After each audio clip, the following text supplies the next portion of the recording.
Good morning friends. Menopause से तो सभी अवेयर हैं, यानी कि सब जानते हैं मीनोपॉज किसे कहते हैं। मीनोपॉज यानी कि आपका जब महीना बंद हो जाता है उसको हम मीनोपॉज कहते हैं, जो कि आपका 45, 50, 55 साल की एज के आसपास होता है। लेकिन जो चीज आप नहीं जानती हैं वो है कि मीनोपॉज के समय आपके शरीर में, आपके वेजाइना, योनि और उसके आसपास का एरिया वल्वा में आपके क्या क्या बदलाव आते हैं। तो दोस्तों 6 बदलाव आज मैं आपको बताऊंगी, जो कि आपके लिए बहुत जरूरी है जानना। ये स्वाभाविक है, हर किसी के साथ होता है।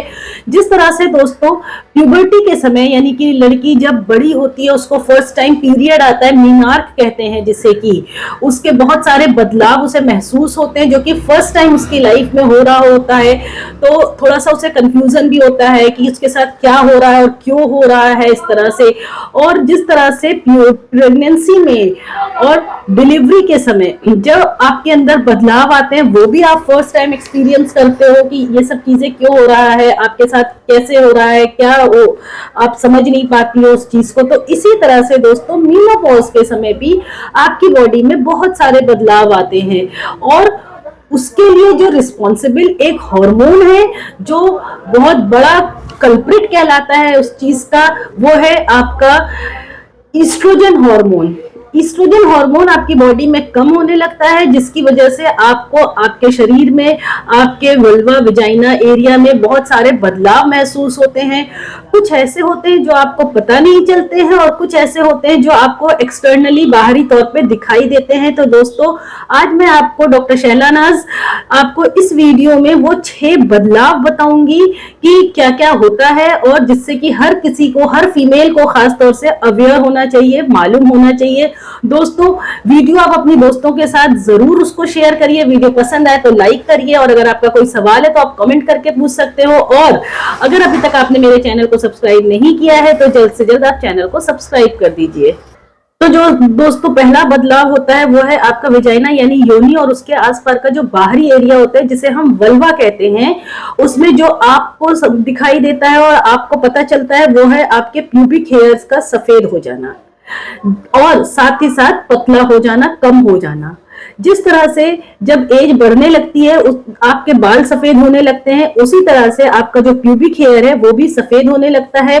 और जिस तरह से आपके बाल झड़ने लगते हैं उम्र के साथ साथ, उसी तरह से आपके अंडर आर्म्स के यानी आर्मपिट्स के बाल, हाथों के बाल, पैर के बाल वो भी कम होने लगते हैं, झड़ने लगते हैं, और ना चाहते हुए भी आपके चेहरे पे अनचाहे बाल आना शुरू हो जाते हैं। लेकिन ये एक्सटर्नली होता है जो कि आपको दिखाई देता है और आप उस चीज को समझते हो। लेकिन कुछ चीजें ऐसी होती है दोस्तों, जैसे कि आपके वेजाइना की जो साइज है वो आपका श्रिंक होने लगता है और नैरो हो जाता है, वेजाइना का जो ओपनिंग है, और साथ ही साथ उसकी जो लेंथ है वो भी श्रिंक होने लगती है, जो विड्थ यानी कि एक्सपेंस है वो भी श्रिंक होने लगता है। लेकिन ये जो बदलाव है, और जो आपके वेजाइना के इंटरनली वॉल होते हैं, अंदरूनी सतह जो होती है, अंदरूनी वॉल जो होती है वो भी आपकी पेल पड़ जाती है, यानी कि येलो हो जाती है, और उसकी इलास्टिसिटी और टेंशन कम होना शुरू हो जाता है। तो ये जो बदलाव है दोस्तों वो आपको नहीं पता चलता है, ये इंटरनली होता रहता है। लेकिन ये जो आपका वेजाइना का लुब्रिकेशन है, यानी कि जो वेटनेस है वो आपको, और साथ ही साथ जो ड्राइनेस और इचिंग है यानी कि खुजली हो जाना या ड्राई हो जाना, वेजाइना का सूख जाना, कम मॉइस्ट होना, और साथ ही साथ वहां पे खुजली हो जाना या डिस्चार्ज का कम हो जाना, वेजाइनल डिस्चार्ज का, ये सारी चीजें ये आपको वक्तन महसूस होती है।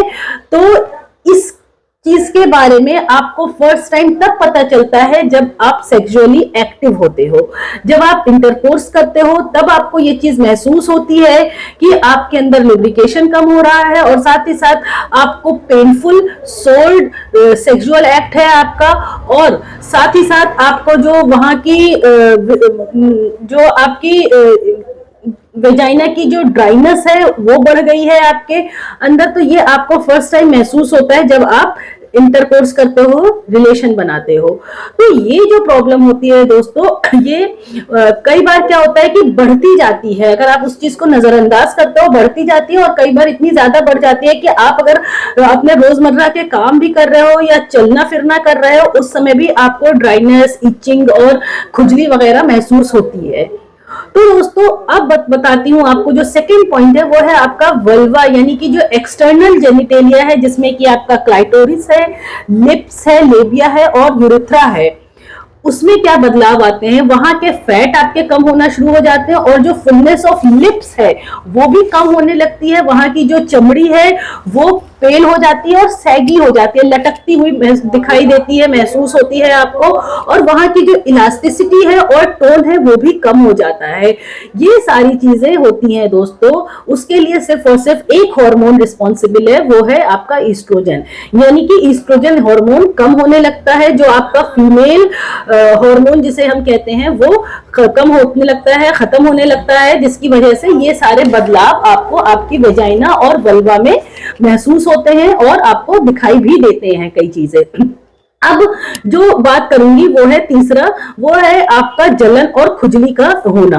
तो दोस्तों जो वेजाइनल एरिया है वहां पे आपको जलन और खुजली महसूस होती है। एक्चुअली मैं आपको पहले बता चुकी हूँ कई वीडियो में कि हमारे वेजाइना में बहुत सारे फ्लोरा मौजूद होते हैं जो कि गुड बैक्टीरियाज होते हैं, जो कि हमें प्रोटेक्ट करने के लिए होते हैं। तो क्या होता है कि जब आप ज्यादा इचिंग करते हो या इन्फेक्शन होता है, आपको खुजली कर रहे हो या पेशाब में जलन होती है आपको, तो आप इचिंग करते हो तो वहां का जो पीएच है, केमिकल बैलेंस है, वो बिगड़ जाता है और वहां पे ग्रोथ होने लगती है, आपके बैक्टीरियल या फंगल यीस्ट या कैंडिडल इन्फेक्शन होना शुरू हो जाता है। तो जब आप इचिंग करते हो तो आपके नाखूनों में भी इन्फेक्शन लग जाता है, और फिर जहां जहां आप इच करते हो तो आप प्रॉब्लम बढ़ना शुरू हो जाती है। और कई बार क्या होता है कि जो आपका यूरेथ्रा है, यानी कि जहां से सुसु करते हैं, सुसु वाला जो रास्ता है, वहां तक भी ये इन्फेक्शन पहुंच जाता है, तो आपको काफी दिक्कत और परेशानी का सामना करना पड़ता है। और कई बार दोस्तों ये इन्फेक्शन और ऊपर तक चला जाता है, यानी कि पेशाब की थैली, ब्लैडर वगैरह तक, तो फिर आपको यूरिनरी ट्रैक्ट इन्फेक्शन भी हो जाता है, और ये जो परेशानी है ये और ज्यादा बढ़ जाती है, एग्रीवेट होना शुरू हो जाती है। और जो चौथा पॉइंट है दोस्तों वो है कि कुछ सेक्सुअली ट्रांसमिटेड इन्फेक्शन भी होते हैं जो कि आपको इस वक्त मेनोपॉज के समय एक्सपीरियंस होते हैं। मेनोपॉज के समय आपको खुजली, जलन वगैरह होती है, और साथ ही साथ आपको वहां पे बैक्टीरियल ग्रोथ बढ़ने लगता है। वेजाइना के एरिया में बैक्टीरियल ग्रोथ बढ़ना लगता है, जिसे कि हम बैक्टीरियल वेजिनोसिस कहते हैं, जिसके कारण से आपको आपके पेशाब के रास्ते में खुजली, बदबू आती है, और कई लोगों को अगर बदबू नहीं आती है तो खुजली होती है, और डिस्चार्ज आपका बढ़ जाता है और आपको वेजाइनल इन्फेक्शन हो जाता है। तो ये चीजें जो है, जो आपके वल्वा में चेंजेस आ रहे हैं, ये जो मैंने आपको बताए इतनी सारी चेंजेस, इसको हम कहते हैं वल्वो वेजाइनो एट्रोफी, और या तो फिर जेनाइटो यूरिनरी सिस्टम एट्रोफी का नाम देते हैं हम इसको, जो कि आपको मेनोपॉज के समय होता है। अब जो पांचवी चीज है दोस्तों वो है आपका लिबिडो, यानी कि जो सेक्सुअली आपका सेक्स का मन वो कम होता चला जाता है। मींस आपको रिलेशन बनाने का मन नहीं करता है, लिबिडो आपका कम होता चला जाता है। वो भी इसी कारण से होता है क्योंकि आपके जो हार्मोन है, यानी कि जो फीमेल हार्मोन है जिसे कि हम ईस्ट्रोजन कहते हैं, वो कम होना शुरू हो जाता है, जिसकी वजह से जो आपकी वेजाइना है वो ड्राई हो जाती है, मॉइस्ट नहीं रहती है। तो ऑटोमेटिकली आपका फिर सेक्स की तरफ मन नहीं जाता है, आपका मन उधर से खत्म हो जाता है, और आप अगर सेक्स करते भी हो तो आपको दर्द महसूस होता है और बहुत ही ज्यादा एफर्ट्स के साथ आप एक्ट करते हो, जिसे कि हम कहते हैं सोर सेक्स। तो ये जो होता है, ड्राइनेस और ज्यादा कम हो जाती है, वहां की और ज्यादा कम होना शुरू हो जाती है आपकी, और उसे हम कहते हैं कि आप सेक्सुअली एक्ट इसलिए कहते हैं कि आप मेनोपॉज की एज में भी हो तब भी आपको सेक्सुअली एक्टिव रहना चाहिए, क्योंकि वहां की जो टोन है और इलास्टिसिटी है वो कम होती जा रही है, लुब्रिकेशन खत्म होता जा रहा है और साथ ही साथ आपका ड्राइनेस बढ़ता चला जा रहा है। तो अगर आप इस समय मेनोपॉज के समय अगर सेक्सुअली एक्टिव नहीं रहोगे तो ये सारी परेशानी और बढ़ेगी। तो आप कभी कभी अगर सेक्स कर रहे हो तो फिर आपको इन सारी चीजों का सामना करना पड़ता है। उसके बाद जो लास्ट पॉइंट है वो है आपका यूट्रस। यूट्रस आपका ढीला पड़ जाता है, कई मरीजों का यूट्रस प्रोलैप्स हो जाता है यानी बाहर आ जाता है। इसको मैं आपको बाद में अलग से बताऊंगी। कई तरह के होते हैं prolapse of uterus, first degree, second और थर्ड डिग्री, जिसमें कि कई मरीज हमारे पास आते हैं और कहते हैं हमें कुछ ऐसा महसूस होता है जैसे अंदर से बाहर आया और अगेन वो अंदर चला गया। तो ये होता है आपका यूट्रस का ढीला पड़ जाना और यूट्रस है वो प्रोलैप्स हो जाता है। और साथ ही साथ ये होता क्यों है, क्योंकि इसका मतलब ये है कि या तो फिर उन फीमेल्स में होता है जिनके कई सारे बच्चे हैं, मल्टीपल चाइल्ड बर्थ जिन्होंने डिलीवरी दिया है, और या तो फिर जो फ्लोर ऑफ द यूट्रस है, आपका पेल्विक वॉल है वो ढीला पड़ जाता है क्योंकि आपने डिलीवरी के समय काफी जोर लगाया था। तो वहां का जो लिगामेंट्स और जो यूट्राइन वॉल होता है वो हल्का पड़ जाता है, ढीला पड़ जाता है, जिसकी वजह से आपको मेनोपॉज के समय में आते आते आपका जो यूट्रस है वो भी ढीला होकर के आपका प्रोलैप्स होना शुरू हो जाता है।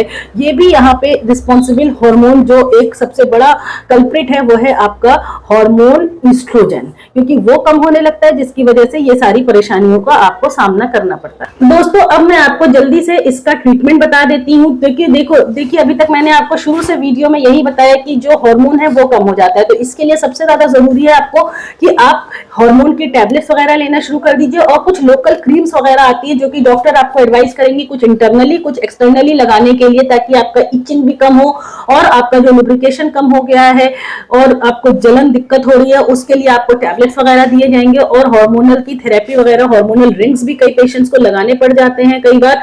और साथ ही साथ दोस्तों अगर आपका ड्राइनेस और बर्निंग अगर सेक्स के समय हो रहा है आपको एक्सपीरियंस, तो उस समय आपको कुछ मॉइस्चराइजर देंगे जो कि आपको एक्सटर्नली लगाना होता है, और कुछ लुब्रिकेशन आपको देते हैं डॉक्टर्स, या ऑयल देते हैं या वाटर से हार्मोन्स सिलिकॉन के देते हैं क्रीम्स वगैरह, या आपका कोकोनट ऑयल वगैरह या कैस्टर ऑयल आपको कहा जाता है लुब्रिकेशन के लिए आप यूज करने के लिए। आपको ड्राइनेस और बर्निंग को अगर आप बचना चाहते हो इन चीजों से तो आपको इंटरनली लगाने के लिए दिया जाता है, बोला जाता है, एडवाइस किया जाता है। और साथ ही साथ आपको कहा जाता है कि आप सेक्सुअली एक्टिव रहिए ताकि आपका जो प्रॉब्लम है काफी हद तक आपको इंप्रूवमेंट महसूस होगा। सोयाबीन या सोया की आपको मिल्क वगैरह एडवाइस की जाती है क्योंकि फीमेल हॉर्मोन्स होते हैं उसमें काफी ज्यादा। साथ ही साथ मेथी दाना आपको भिगो करके कहा जाता है रात में भिगो के रख दीजिए और सुबह चबा चबा करके खा लीजिए, उसमें भी काफी ज्यादा फीमेल हार्मोन्स पाए जाते हैं। फाइटोएस्ट्रोजेंस की टैबलेट्स आती हैं वो आपको एडवाइस की जाती है। नेल्स कट करके रखिए, हाइजीन मेंटेन करके रखिए आप, ताकि आपको इन्फेक्शन नहीं बढ़े आपका, और अगर इन्फेक्शन है तो वो धीरे धीरे टैबलेट्स और हाइजीन से धीरे धीरे कवर हो जाएगा, ठीक हो जाएगा। और साथ ही साथ सेक्सुअली एक्टिव रहने के लिए एडवाइस किया जाता है। इचिंग के समय खासतौर से आपको नायलॉन या सैटिन की पैंटी नहीं पहनना होता है, खासतौर से आपको पैंटी पहनिए तो कॉटन की पहनिए और रेगुलरली चेंज करते रहिए। अगर गीली रह रही है तो उसको ड्राई कर लीजिए, उसके बाद पहनिए एरिया को ड्राई करने के बाद। और साथ ही साथ इचिंग के समय आप, और साथ ही साथ आपको जो सेंटेड साबुन आते हैं या सेंटेड परफ्यूम आते हैं वो आपको लोकली आपके प्राइवेट पार्ट पे अप्लाई नहीं करना होता है। दोस्तों इस तरह से काफी पेशेंट्स को फायदा मिल चुका है, तो आप ये सारे स्टेप्स फॉलो करिए और उम्मीद करती हूँ कि आपको समझ में आया होगा कि मेनोपॉज के समय आपके शरीर में रिप्रोडक्टिव एरिया में आपके क्या क्या बदलाव आपको महसूस होते हैं और क्यों महसूस होते हैं। दोस्तों वीडियो पसंद आई हो तो लाइक एंड शेयर करिए, कोई सवाल है तो कमेंट करके पूछिए, और आप अगर मेरे चैनल पे नए हैं तो जल्द से जल्द मुझे सब्सक्राइब करिए। Thank you.